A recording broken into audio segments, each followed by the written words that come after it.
Okay, there we go. So class, as you guys know, this is our very last guest lecture and class lecture of the first semester of the summer. So Joey, we're really excited to have you. I like to have you on because it's a perspective that these students need to know is that you were once a student in these seats. You have gone on to graduate with your PhD, did a short postdoc, which you did in our lab for maybe 4 months, 5 months back in the day. And then he went on and started his own businesses, got involved in some really cool endeavors. And so far, we've had 5 weeks of discussion on the nuances of energy metabolism and all these fun things. But what we don't know about is now what? These folks will get out with an RD or some related degree in exercise physiology or sports sciences, and some may not want to do the traditional academic role like me. Some may not want to do the traditional RD or sports RD route for like NCAA sports. And so that's why I think Dr. Munoz is a perfect fit for us to talk about his experiences so far and everything that he's been up to and in this space. You can learn quite a lot from him. So let's give him a quick Zoom welcome. Thanks, Joey, for Thank you coming for having on. me. And let me give you the ability to share and do whatever you need to do, man. And also happy Father's Day. Oh yeah, happy Father's Day to you as well. And if any of the students are fathers too, which I doubt, happy late Father's Day to anybody in the audience. Thank you, man. We'll chat about it later, but we had an awesome time over the weekend. My dad came into town, hang out with Nice. father-in-law and all that stuff too. Yeah, awesome. You want me to go ahead and just take it away? Yeah, definitely. All right, what's up, guys? I hope you guys are all having a wonderful day. Super excited to get this started. I like making these pretty interactive. So straight off the bat, while I'm going through the presentation, if you guys have any questions, just feel free to raise your hand. We can take a pause at any moment. This is a talk that I gave last year as well for Dr. Ormsey's class, and it's a really cool experience for me too, because as I was watching the presentation replay from last year, it helps me gauge like how much progress I've made in the past year as well too. Um, I'll go over some of the information on the presentation with the slides relatively quick, maybe 30, 40 minutes. I think it's much more beneficial if we use a lot of the time to do some Q&A as well, and you guys can pick my brain on things you want to learn more about. So before we start the actual presentation, I just want to talk maybe 2 minutes around about my background and how I got to where I'm at, because I think it's helpful for people to relate. I remember when I was in graduate school, one of the things that not necessarily I struggled with, but one of the things that I didn't understand was what kind of opportunities you could have with a graduate degree that's not necessarily going into academia or going the traditional career route if you're getting your RD, right? And for me, I've always had somewhat of an entrepreneurial spirit since I was a kid. This is a funny story, but me and my childhood best friend, this is back when I was 5 or 6 years old, guys, so don't judge. But we used to like catch lizards and try to sell them on the street for like 25 cents. And that's where like my entrepreneurial spirit started. But all jokes aside, I've been able to take my education and start an online coaching business, which has been super cool and super rewarding because I get to work with people, which I absolutely love doing. I get to do it in a way that I think is ethical and actually helps people transform their lives because, as many of you know, there's a ton of really bad information online when it comes to nutrition and exercise. And I get to work from the comfort of my own home, set my own schedule. It's really awesome. There are some downsides too, which we'll talk about, but I like sharing these things because it helps you guys understand like what opportunities there are outside of just going down a traditional career route. So I'll go ahead and share my screen here. Let me present this. All right. Can I just get a thumbs up if you guys can see my screen perfectly fine? Yep. All right. Sweet. So we're going to be talking about how to start an online coaching business. And there's a lot that goes into this, and it would be impossible to go into everything, but we're mainly going to talk about like how to develop a product that you can sell online. Okay. So a little bit about me. Mike already gave us a short introduction. I talked a little bit about myself, but I did my PhD in nutrition sciences at Florida State. I published a number of research articles in scientific journals, obviously. I've helped develop courses for NASM and other institutions, and I'm a dad, as Dr. Ormsby mentioned at the beginning as well. This picture is actually pretty outdated. Our baby's a lot bigger than this now, and I miss the chunky cheeks. But First and foremost, why consider having your own business in the first place, right? Because there's a lot that goes into it. And I think these are some of the main reasons why people want to eventually have their own business. First off, you get to do exactly what it is that you want to do, right? And we'll talk about the fact that this isn't fully true either. I think in any line of work that you go into, it's never 100% just what you want to do, right? Whether it's research, whether it's having your own business, even as a student, right? You take courses that perhaps you're not very interested in, but they're part of your curriculum. You get to work for yourself. There's pros and cons here. The pros are that nobody tells me what to do or when to do it. But the con is that I have to motivate myself, right? So having the skill of being disciplined and getting to work when there's necessarily not a lot of pressure on you to work is not going to say a con, but it's definitely a skill that you have to develop. And then three, financial freedom in the sense that the sky's really the limit in terms of earning potential, because if you have a successful business, you can earn a lot of money, right? And one of the things that I want to talk about throughout this presentation as well is that I don't know, some people have this idea that money is a bad thing, and maybe you shouldn't have the goal of trying to make as much money as possible or anything like that, as if it was almost like a bad thing to try to want to make a really good living, right? And my perspective on this, and I think this is a limiting belief that sometimes people have, is that if you are doing really good work, right, and I'm confident that our services are helping people transform their lives and improve their overall health, then there's nothing wrong with wanting to get as many people as possible to buy your services and make a really good living off of it, right? It's a win-win for everybody, really. This is something that I used to, even we'll talk about pricing when it comes to one-on-one coaching services and all of that, but I used to feel really awkward and strange, like asking for money for something. And one phrase, I forgot by who it was, but it was a business mentor that helped me shift the way that I think about this is like, listen, if you are selling a service that's a fat loss service or a fitness service or a health service or whatever you're selling, um, other people are selling services too that are perhaps a lot worse or not as effective. And the person who is going to buy regardless, whether they buy from you or whether they buy from somebody else. So you can almost frame it as if you have a good service that is transforming lives, it is your mission to share that with more people, right? Because you can steer people away from falling into other things that are not necessarily going to be helpful, and in some potential cases, even harmful, right? I think reframing the way we think about charging for our services in that fashion really helps break some of those limiting beliefs. Now, here's what people don't tell you about owning your own business. You don't get to do just what you want to do, right? I love working with people. One of the reasons why I went into this field is because before I started my PhD, I worked as a personal trainer. I actually worked at UFIT in Tallahassee. I'm not sure if that's still around, but I worked as a personal trainer for about a year and a half at UFIT. I worked as a personal trainer before that. And one of the things that I really missed in graduate school was working with people one-on-one. It's fun. I've always really enjoyed it. And when I went into online coaching, first I worked with Lane Norton. You guys may have heard of his name. I worked with his coaching company. And when I worked with his coaching company as an employee, all I did was coaching, right? But when I ventured out on my own, I do a lot more than just coach. Actually, coaching at the moment is just a fraction of what I do because I'm trying to develop other skills to help my business grow. But the truth is that you wear many hats, right? You need to learn about marketing because you need to get eyeballs on your business or else nobody's going to buy, even if you have a wonderful product.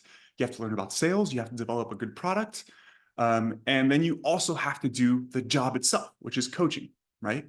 At first, the truth is you'll work really long hours. And this part here of at first is not the first 3 to 6 months. I've been on my own, 100% on my own for a little over a year now. And I work harder now than I ever have in my life.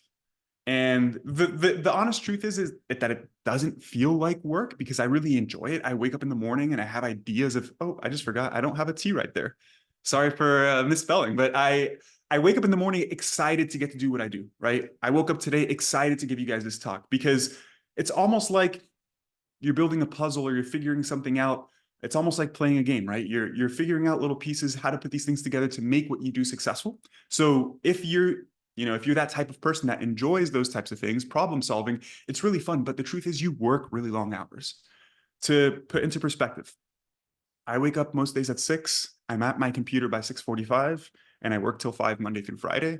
That's longer than an 8-hour day. I have an hour and a half break for the gym, but aside from that, I'm just working, and I work Saturday mornings too, from 7 till about noon. But again, it's because I enjoy it and I really want to make this thing succeed, right? So it is really, really rewarding. But I really emphasize this because oftentimes you hear people talk about like, hey, be an entrepreneur, work for yourself, and you can work 4 hours a day. Yeah, if you don't want to have a successful business, you can do that. And maybe you can get there, but it does take a lot of time and effort to get there. So, aside from that, let's talk about a general overview of what goes into having a coaching business. So, as I talked about, you need to develop different skills, right? First and foremost, marketing. Marketing simply means how do you get people to know about what you do, right? And you can do this for free by trading your time for creating content online on social media, which is something that I do every single day, posting content around nutrition, around exercise, around overall realistic expectations when it comes to health and fitness. It helps people warm up to you, right? It positions you as an expert, somebody who's credible in the field. And I think creating content online nowadays is a non-negotiable, right? There's other aspects of marketing as well. You could do some email marketing, you could do paid advertisement. There's a ton of different ways to market, but you definitely have to learn how to market in some fashion to get people to know about what you do, right? Now, it's not just enough to get people to know about what you do. You have to know how to sell them as well, right? So if I get somebody to inquire to work with me and I hop on a call with them and I'm really bad at having a conversation with them and expressing how I can help them, they're probably not going to buy the service, right? So you have to develop the skill of selling as well. And this is something that people feel a little bit cringy about as well. And when I used to do some personal training, I'm like, oh, I don't want to sell stuff. It feels awkward. But the truth is, again, if you have a good service, you should feel confident in selling your service because you know that you can help the person, right? I feel like sales only feels cringy when you know that you don't have a good service, like you're not actually helping the person, right? And then you're just convincing the person to spend money on something that's not helping them. But if you know you can truly help somebody, and you can do that organically and you feel confident, it almost sells itself, right? Next, you have to learn about operations. How do you integrate everything? How do you integrate your marketing, your sales strategy with your product, with your coaching? How do you make everything work together seamlessly, right? So this goes into what software do you use? What sort of automations do you do? What does your workflow look like? SOPs just mean standard operating procedures. So when your business grows and you have employees, you need to train them, right? You should have standard operating procedures for each task that people are doing. And then lastly, it's your product. What do you actually sell, right? So there's a lot that goes into this. Today, we're mainly going to talk about the product of developing a one-on-one coaching business because it would take forever to get into these other ones. And honestly, I'm not an expert in these other areas. I'm still learning day by day. So what's an online health and fitness coaching business?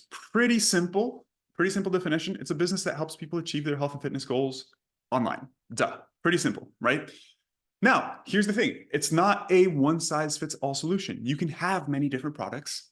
And long-term, I actually encourage you to have different products, right? You could do one-on-one coaching, which is what I recommend that everybody starts off with because it's the easiest or lowest barrier of entry, I should say, right? You position yourself as an expert. People hire you to work with you directly. But as you grow, you can develop other products, right? You can have group coaching, right? One-on-one group coaching, you can kind of do those simultaneously. It's just you work with people one-on-one at a higher price, or you work with a group of people, a cohort of individuals at a slightly lower price point, right?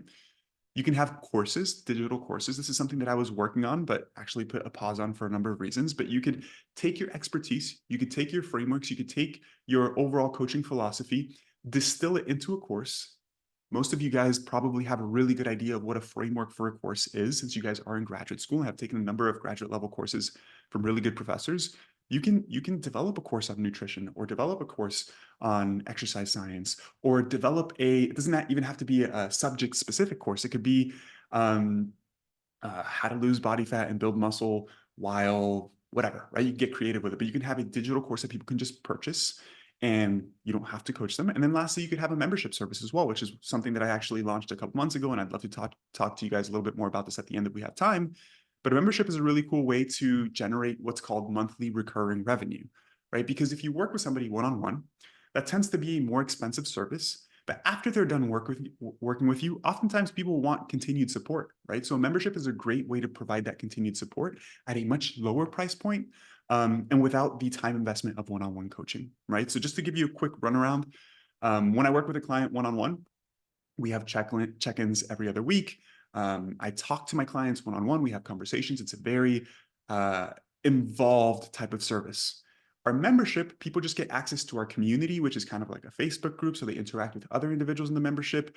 We do a weekly call. So it's a group coaching call, and they get access to our workout programs. They get access to our nutritional, educational material, and they get access to our app to track all of their metrics at a much, much lower price point than one-on-one coaching. So they're still getting a bunch of support and accountability.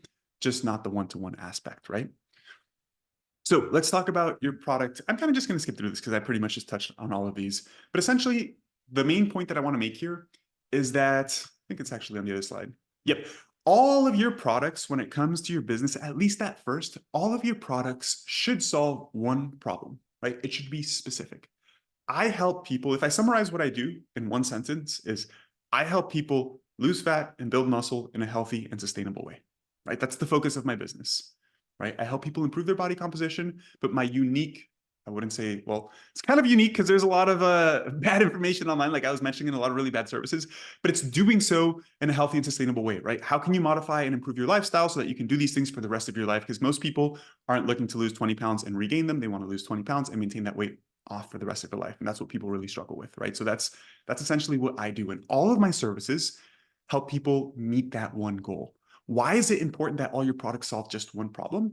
Because then your marketing message, your content online, your emails, a podcast, if you have a podcast, can all be focused on helping this one specific person. And the difference between your services is really price point, right? So it wouldn't make sense to have a one-on-one coaching service that solves one problem and a course that solves a different problem and a membership that solves a different problem, because those are then completely different businesses, right? You want your marketing, your sales, everything to be targeted towards one person, and the different types of services are just at different price points, right? So some questions to determine, or some questions to think about here when you're talking about, or when you're thinking about what sort of product you want to develop, the most important thing to do is to determine your ideal avatar, okay? Who is the person you want to work with? And some of the questions you can answer are like, what are their specific goals? So what are they trying to achieve, right? What's their current fitness level, experience, beginners, advanced, etc.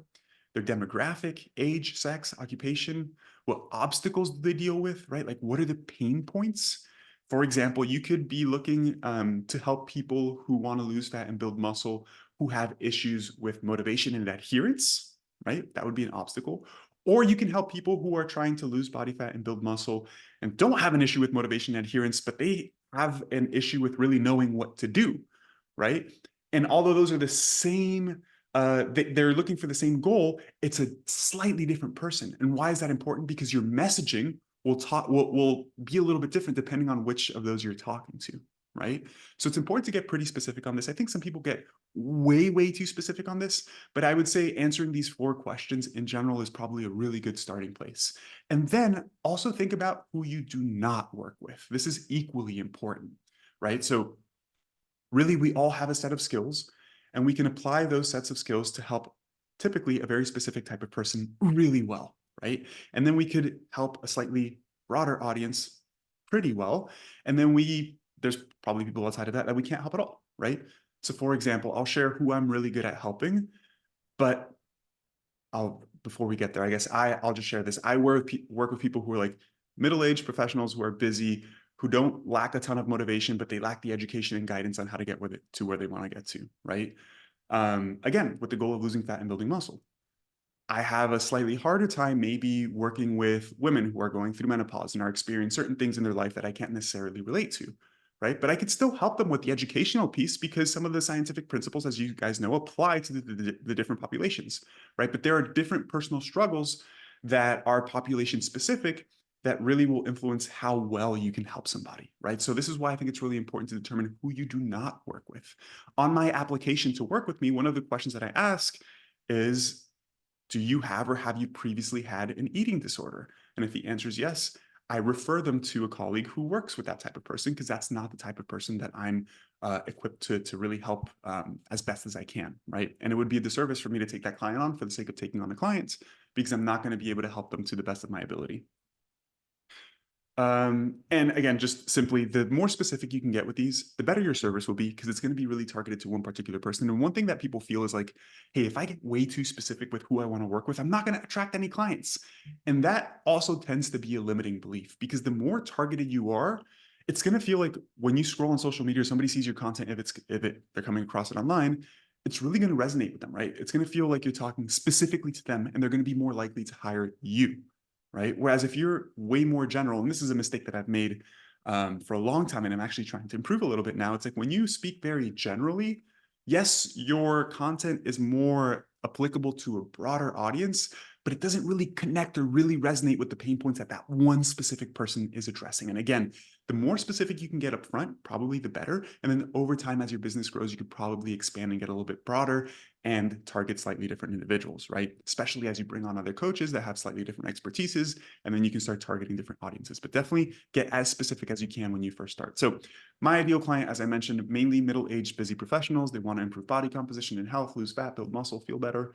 I tend to work with people who are more on the beginner side of things, maybe slightly intermediate, because again, my coaching is very focused on education, helping people learn what are the things they actually need to do to move in the right direction. I tend to work with people, when I say that they don't lack motivation, it's because they've been trying different diets. They've been trying different workout routines. They've actually been putting forward the effort. They've just been focusing on the wrong things, right?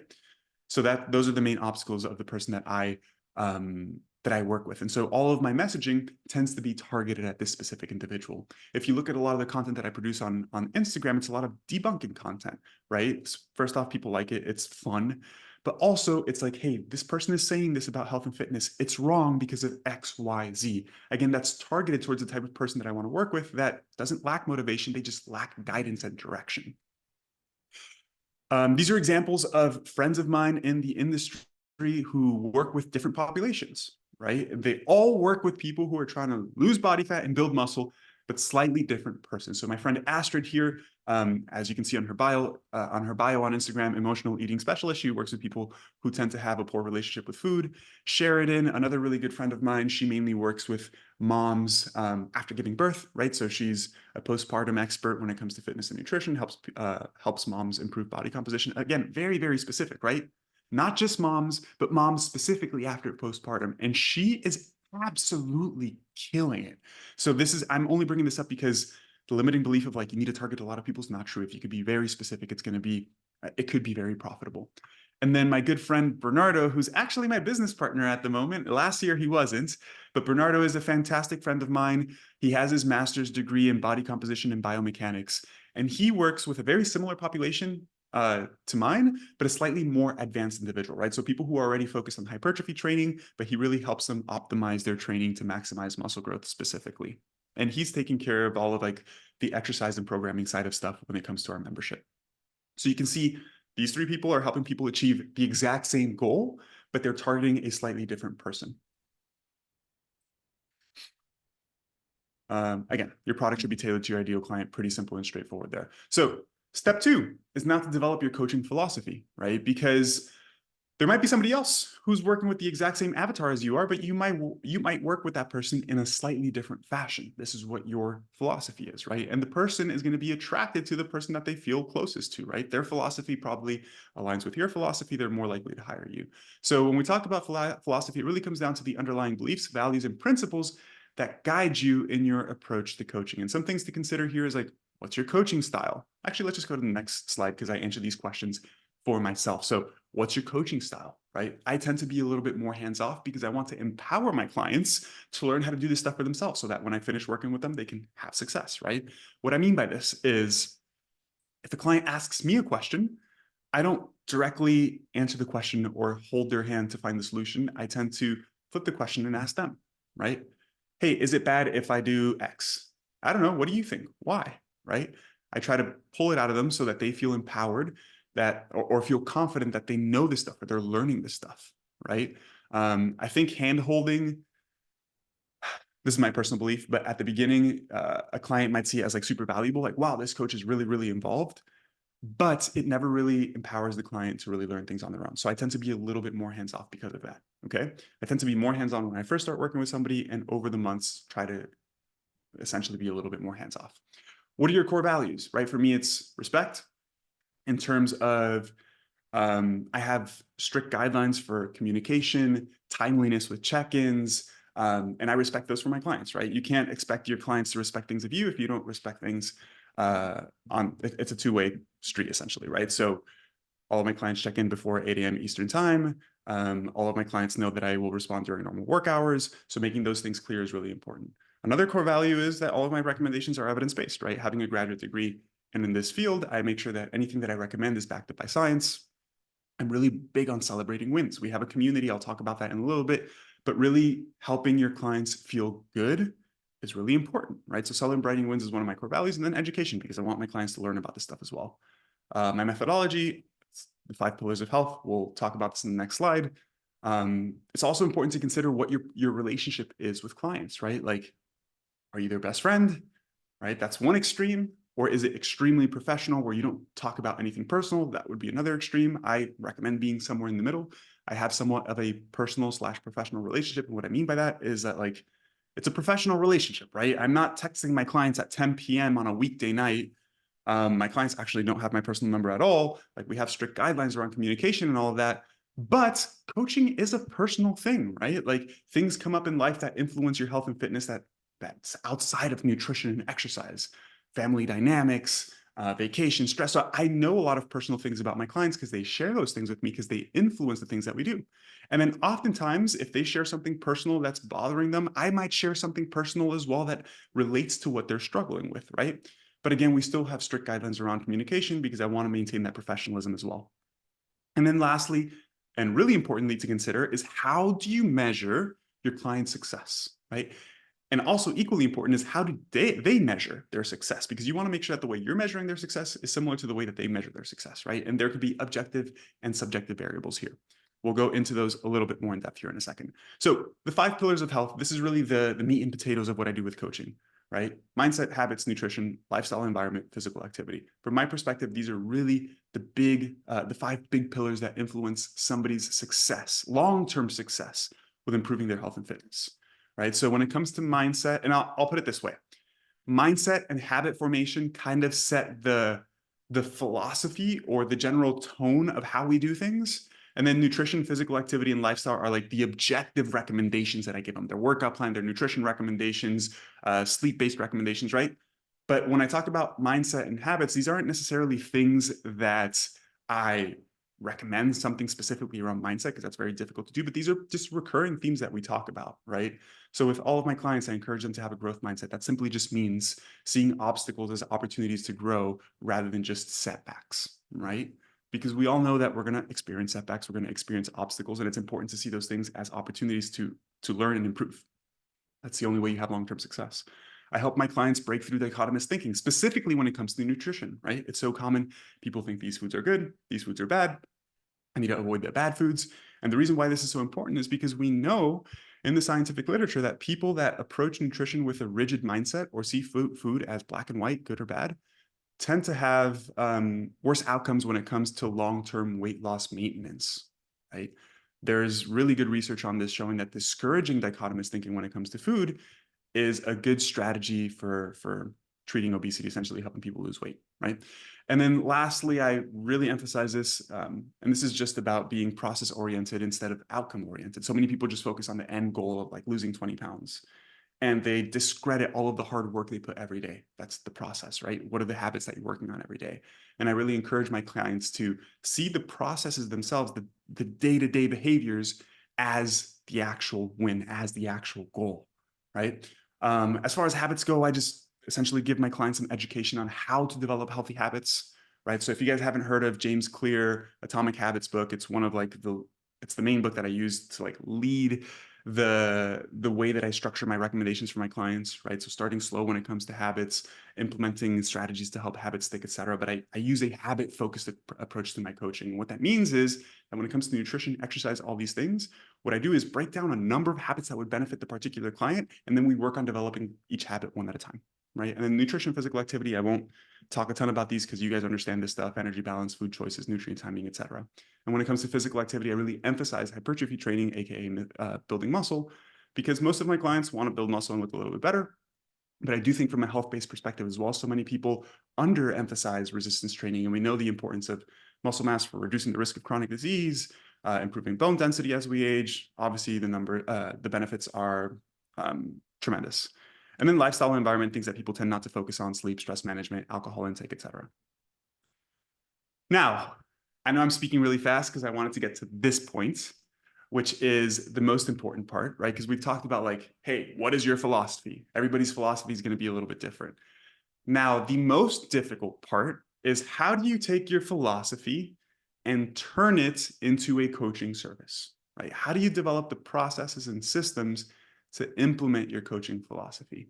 And here, a sad face for the person that comes to us, they're not where they want to be. And then endpoint, they're happy, they've achieved their goals, everything in the middle, right? This is the meat and potatoes of coaching. This is the hard part. Like, how do you turn your philosophy into something that you can deliver that actually works and helps clients achieve goals? And here's the thing, you don't need to overcomplicate it. This could be quite simple, okay? So I'm going to talk about some things that you guys need to include in your coaching, and then I'll give you guys some examples of how I do this, okay? And we're getting towards the end of the presentation, I promise, and then we'll do an open Q&A.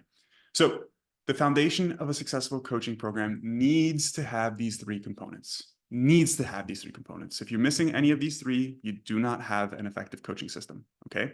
So first, you need to have an initial assessment, right?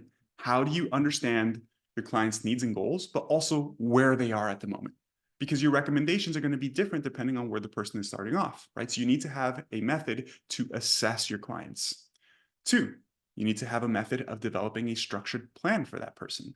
So how do you develop strategies that take into account the person's individual requirements, right? And this should be a specific methodology, right? I'll show you guys how I do it in a second, but it's not like, oh, this person just gets this and this person gets that. You should have a structured way of doing this, especially so as you grow, if you have other coaches working for you, they can use the same sort of structured plan. And lastly, you have to have ways to monitor progress, right? Because you assess them, you develop a plan, but then is that plan working, right? You need to monitor their progress and adjust that plan accordingly. So questions to consider here, it's like, what are you assessing, right? Because you can assess a lot of different things.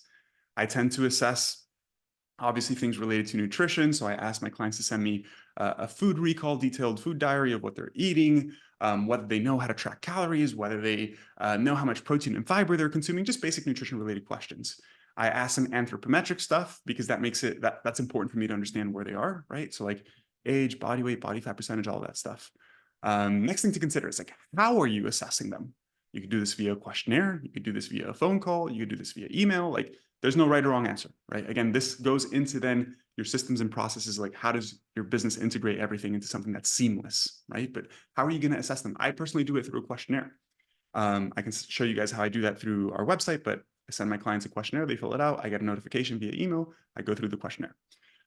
What does your initial plan look like, right? What are the deliverables? For me, it's nutrition recommendations, training recommendations, and habit-based recommendations. And then I give them educational content, right? That's the initial plan.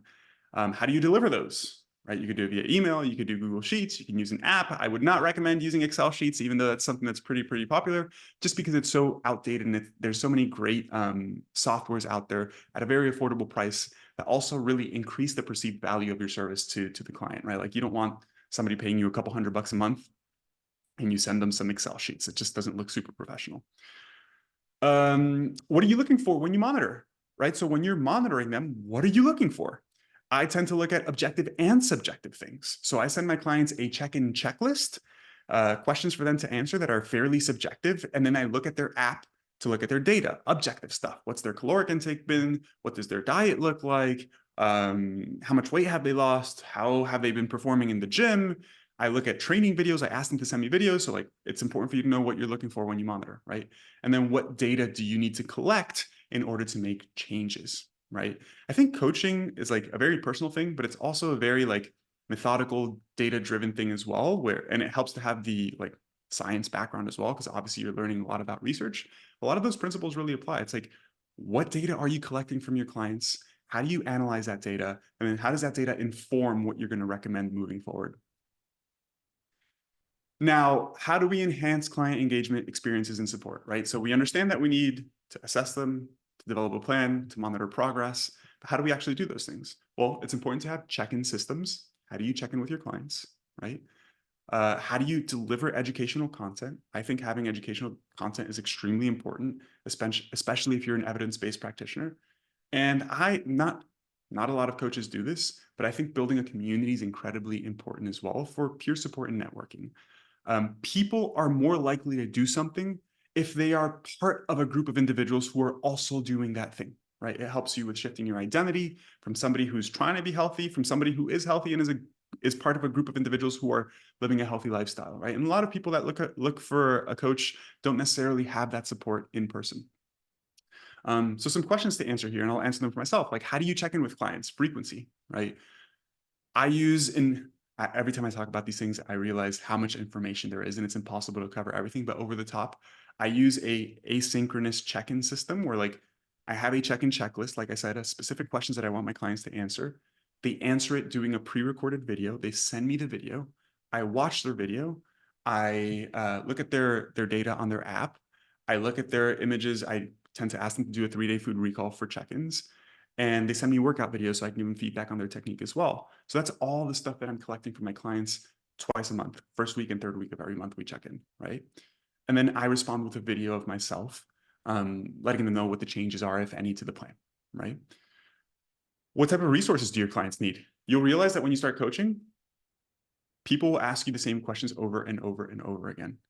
And at first, I would just answer the same questions over and over and over again. And it gets extremely repetitive. So what I recommend is developing educational resources to answer some of the most common questions, right?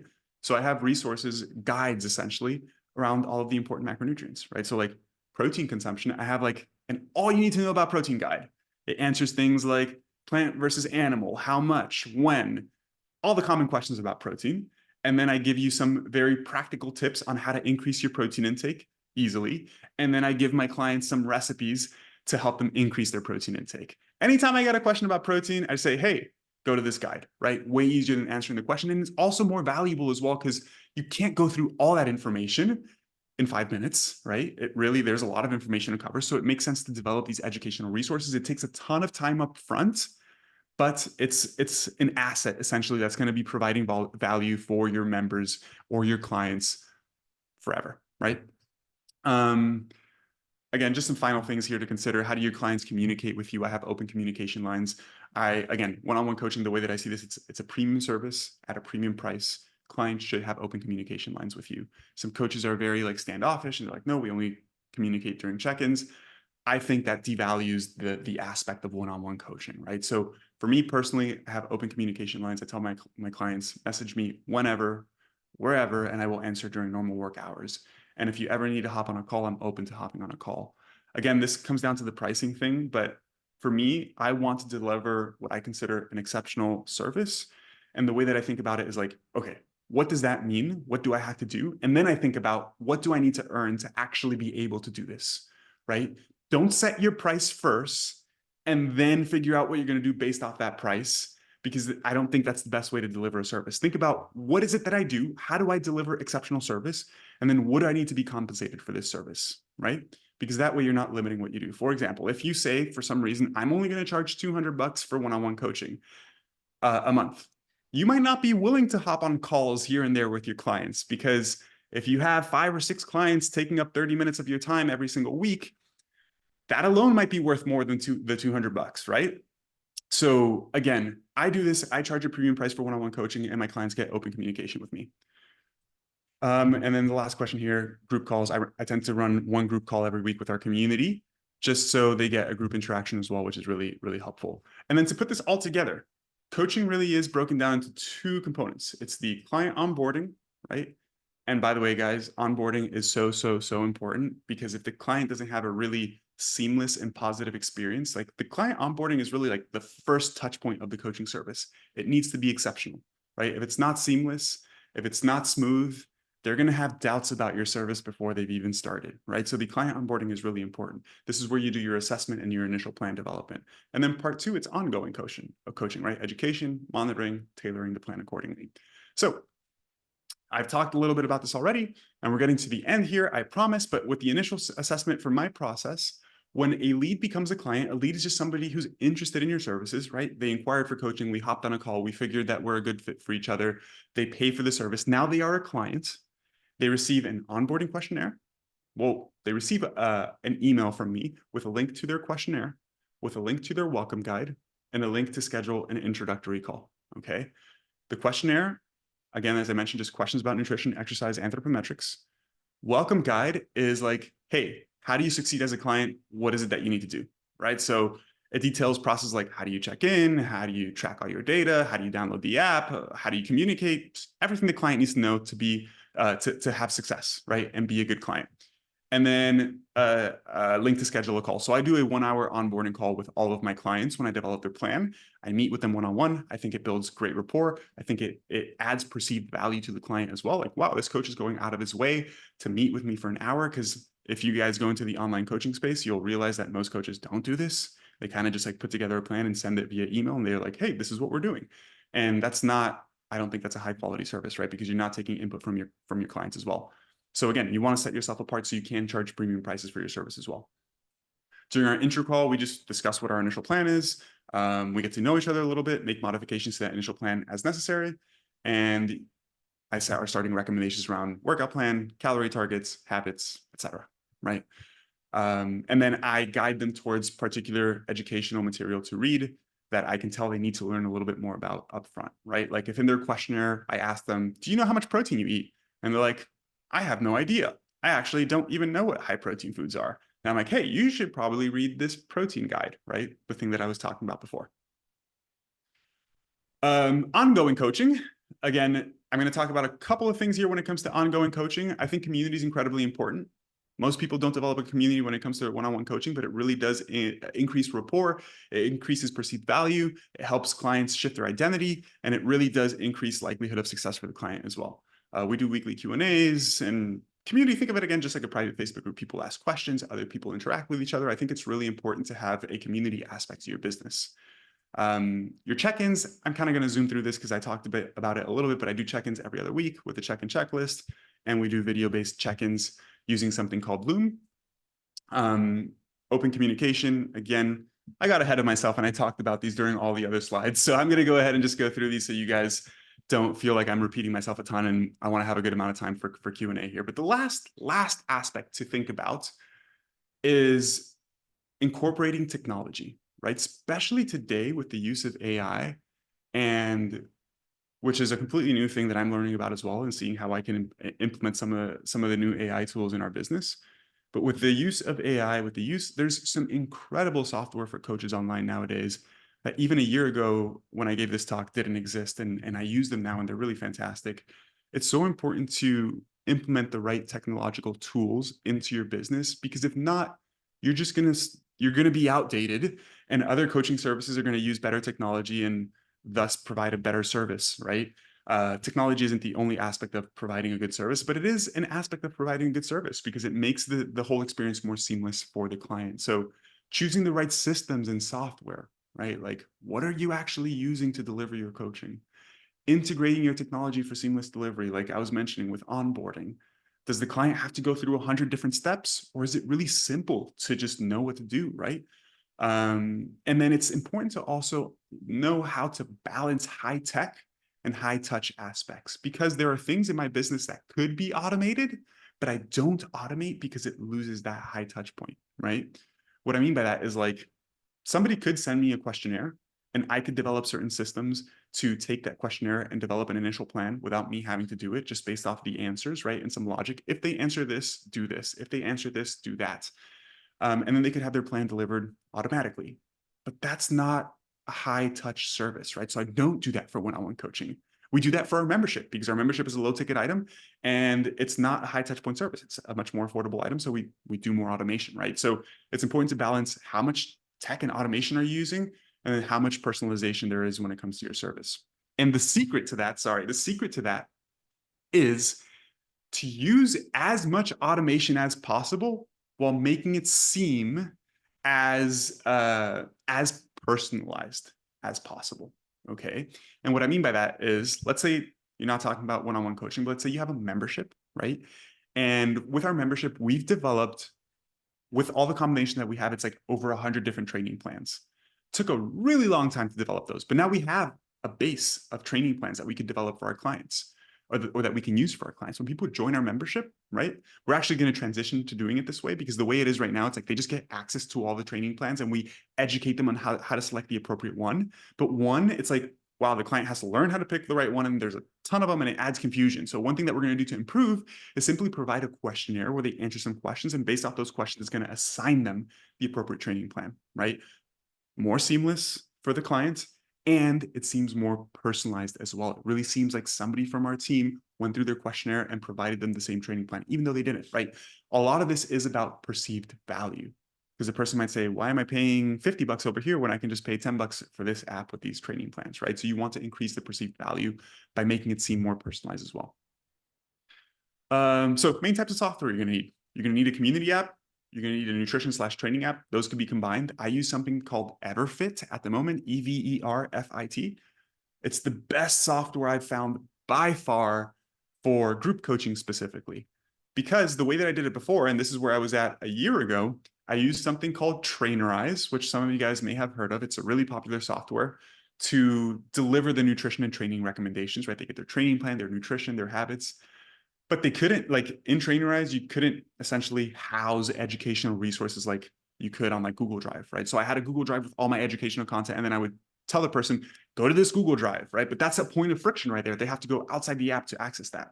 And then Trainerize doesn't have a community aspect either. Like they don't have forums like Facebook groups. So then I had to create a community elsewhere. And so the client is going to the community to do the community stuff, going to the app to do their training stuff, going to a Google Drive to find the educational resources. And this software, Everfit, combines it all in one place. So our members can get all their training and stuff in one place. They essentially have a resources section that's like a Google Drive with all the resources. And they have a community side as well with all the forums. So it's better, right? Like if you can integrate stuff, make it more seamless for your clients, it's better. You're going to need a website, right? It's pretty simple, but nowadays you can make a website literally in 10 minutes. It's not that complicated. You could hire someone to do a website for like under $500. You need a check-in system. Again, I'd be happy to share what mine looks like because just talking about it doesn't make a ton of sense. You need a billing management system because you need to be able to collect payments somehow. I use something called Stripe. Stripe takes 3% of everything that I make. So they make a lot of money because they have like thousands of users. But you need a billing management system, right? You need a way to collect payments. You could use something like PayPal up front, but PayPal is not the best when you start growing your business. So you need something that's actually developed for bigger businesses.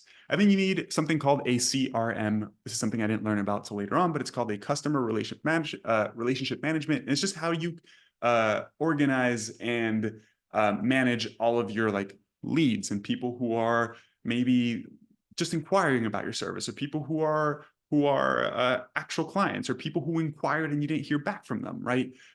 In the CRM that I use, I can put all of my questionnaires in there, all of my contracts. I can send automatic emails with a questionnaire or a contract. I have all of my packages. It just organizes everything in one place. Okay.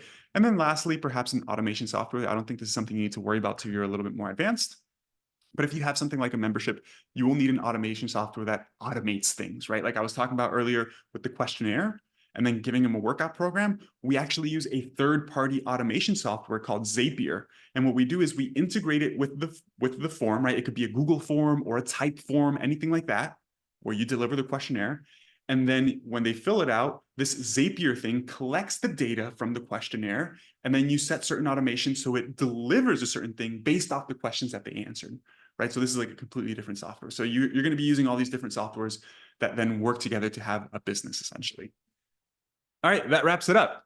I know that's a lot of information. I wanted to get through it because I think people just get the most value out of like open Q&A sessions anyways.